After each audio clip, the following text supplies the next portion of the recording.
Unboxing video po tayo sa order number na ito. Ang item po dapat mabigat siya, magaan na po siya, suspicious, tapos yung tape po niya natanggal. Dapat po ito buo pa dito ang tape. Parang ganito po. Lumiit na siya. Tapos ito okay. Ito lang yung hindi okay, kaya videoan natin, unboxing po tayo sa return ni Ate, Shopee Express po.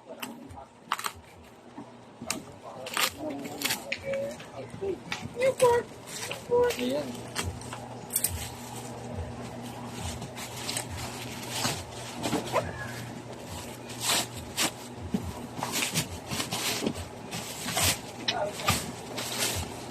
Ay, bukas na talaga.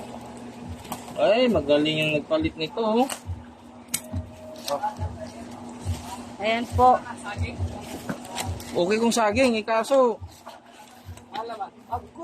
Maganda. Ay, pinalitan ng equalizer.